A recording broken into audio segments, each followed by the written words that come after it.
How can you make teaching come alive and be more engaging?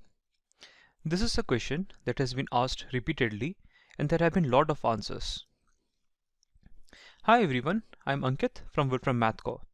In this presentation, I want to add one more answer to that list, which is Wolfram Virtual Labs. These are open educational resources in the form of interactive courseware that are used to explain different concepts in the classroom. Let me give you a quick background on why we developed it. Over the past few years, we have been in discussions with a lot of teachers and professors and wanted to understand how we could help in their teaching.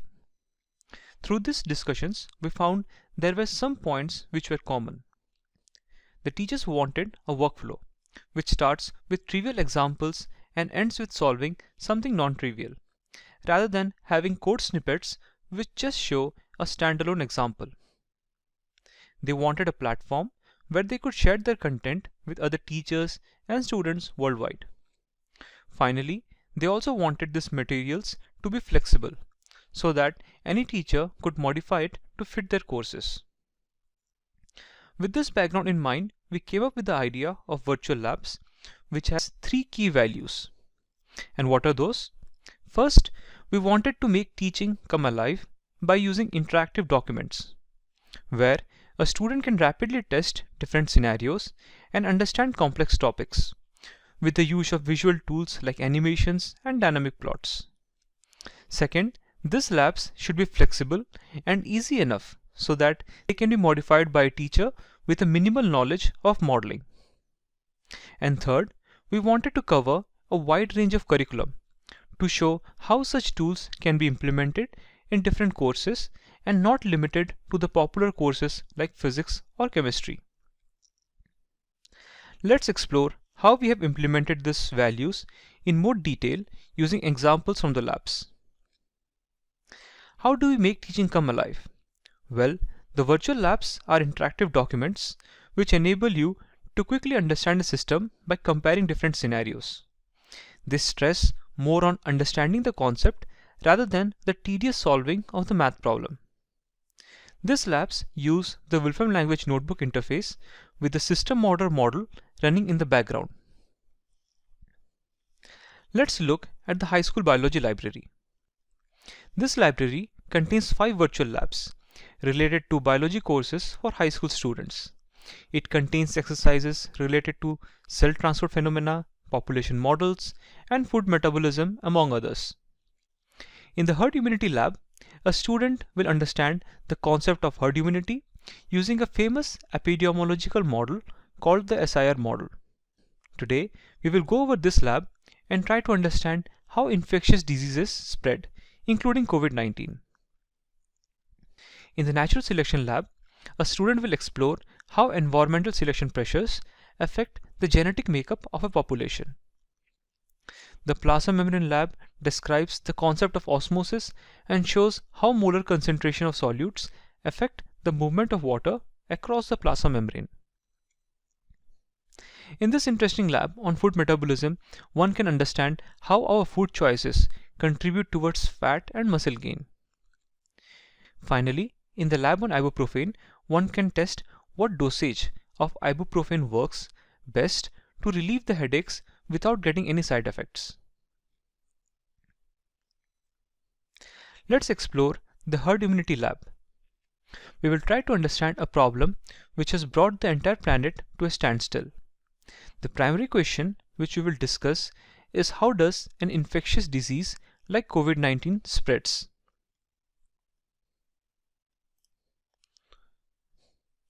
To understand this, we will look at a classical epidemiological model developed by Carmack and McKendrick in the early 1900s. This is called the SIR model, where SIR stands for susceptible, infected, and recovered respectively. We will use it to understand how basic reproduction number and mean infectious period impact the spread of a disease.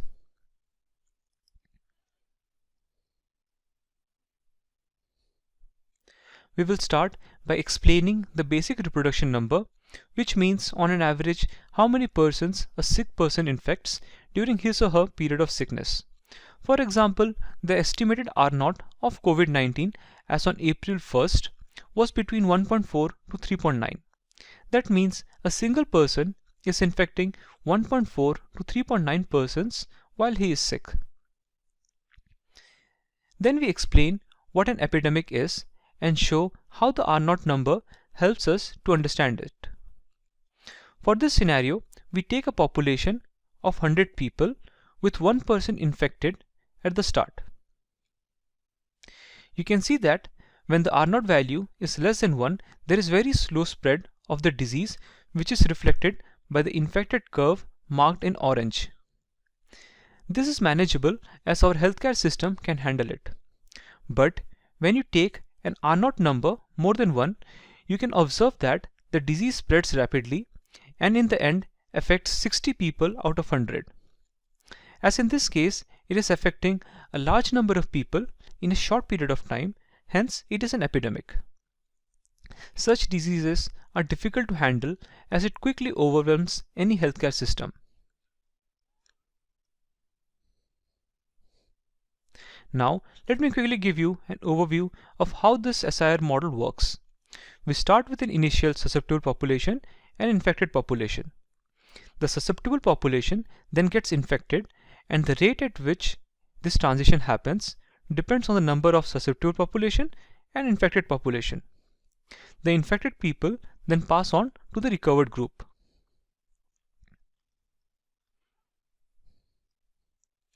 We now move forward and observe how the R naught value and the mean infectious period affects the spread. Please note that we have no vaccine available in this scenario, just like the COVID-19. In this plot, you can observe how the blue line representing the susceptible population is decreasing. As this happens, the number of infected people increases until it reaches a peak. The infected people eventually move on to the recovered group as shown in the green line. For a R naught value of around 2.6 and mean infectious period of 5 days, we observe that about 80 people are infected at the end of the epidemic. And the peak of infected people is reached in about 15 days, with 20 people affected at the peak. We will now check a new scenario by increasing the R naught number. You can observe that the peak is reached in about 8 days with about 60 people infected. If we now increase the mean infectious period for the same R naught number, we observe that the value of the peak almost remains the same, but it is delayed. When different countries take measures such as regular hand washing, lockdown and social distancing, they are trying to reduce the effective R naught value so that the healthcare system can handle the infected people. In the next section, we tweak the SIR model and add a vaccination component to it.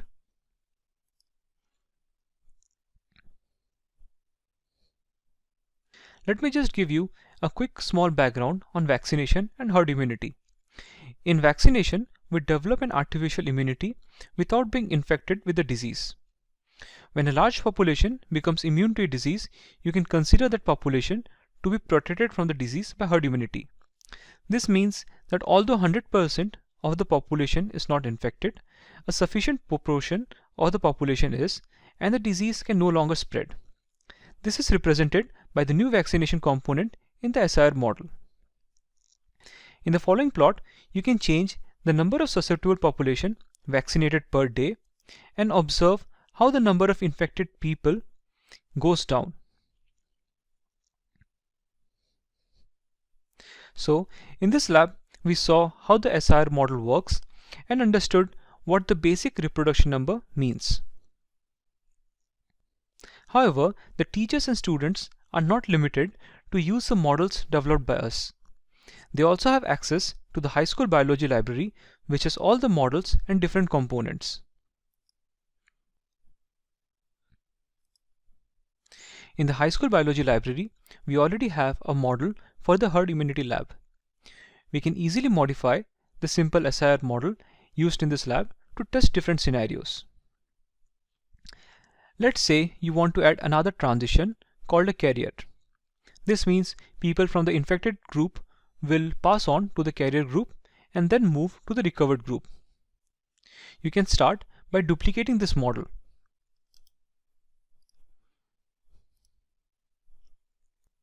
And then we can add another population group to it. You can either copy paste the components present here or drag and drop the components from the components package. Let me copy paste the different components.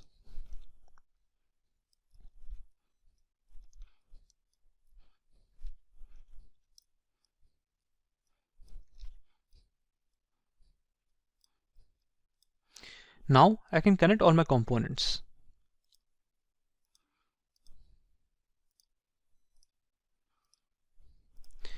I will rename it to carrier.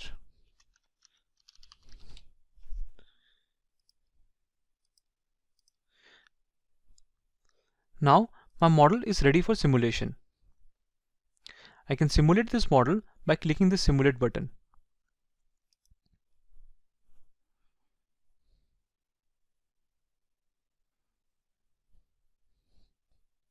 You can then plot the total number of people in the carrier group. As you can see, the orange curve here shows the number of people in the carrier group. You can also test different assumptions by playing with the parameters such as the basic reproduction number and mean infectious period.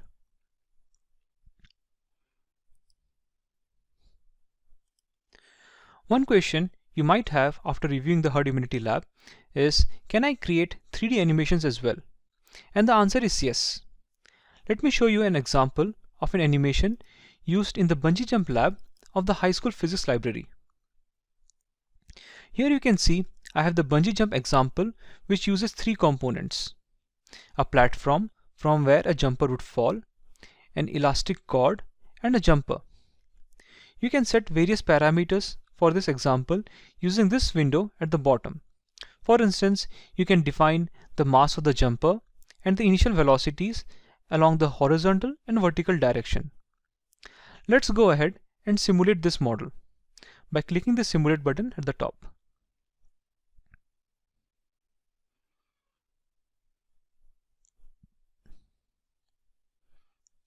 We will now open the animation window by clicking the animation button on the top bar. Here you can see the platform with the jumper standing over it. Let's click the run button and observe what happens. Great, the jumper does not hit the water surface, so he is safe. But what will happen if I have a rope with a different spring constant? Let's close the animation window and change the value of the spring constant. I will go to the parameters tab and change the value of the spring constant to 150 Newton per meter and simulate again. Let me check the animation now.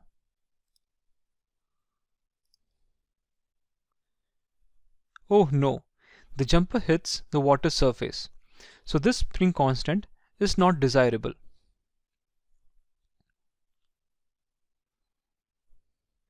Similar to the herd immunity lab, you can also modify this lab. Let's duplicate this model and add another jumper.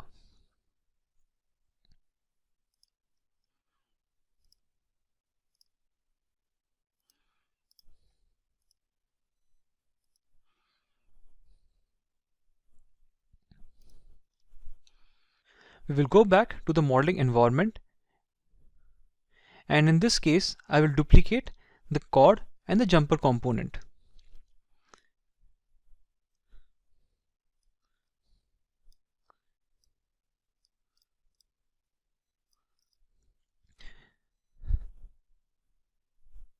To make them a bit different, you can change the mass of the new jumper. Let's say 90 kilos. Now I will connect all my components. The model is now ready for simulation. Let's simulate this model.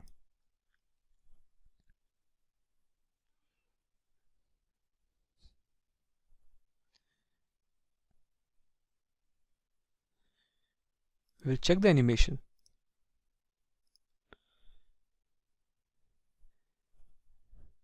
Great. This gives you an experience you will not dare in real life. We currently have about 100 weekly downloads of this virtual labs per week, and we have 5 libraries in our library store. Many more libraries are also in the pipeline, planned to be released soon.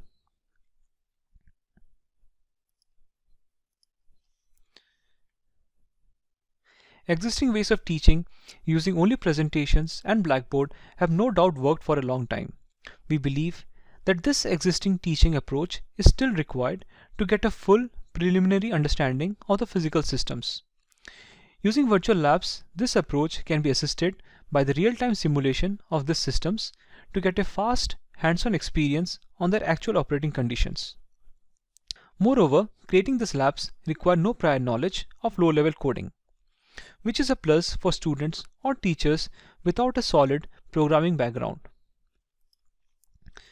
Before I wrap up, let me share a story of Professor Matteo from Politecnico di Torino in Italy, who helped us develop the college thermal library. He wanted to transform the way he was handling his classes by introducing model-based learning to his students. He wanted to have the virtual labs in a computer lab with a capacity for 30 students. But with the unfortunate COVID-19 situation, he was unable to do so as the colleges were closed and students were forced for remote learning.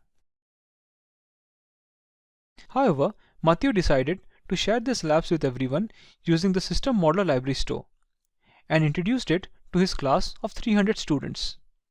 Each student has now access to these labs. It is interesting to see that Professor Matteo was able to solve a problem which didn't even exist before the pandemic. If you are a teacher and you want your students to experience innovative learning processes, take an extra step to transform your courses with the help of flexible, intuitive, and high-level programming of the Wolfram language and its modeling environments. If you have any ideas or questions on how you could improve your teaching capacities, do contact us at virtuallabs@wolfram.com. Thank you.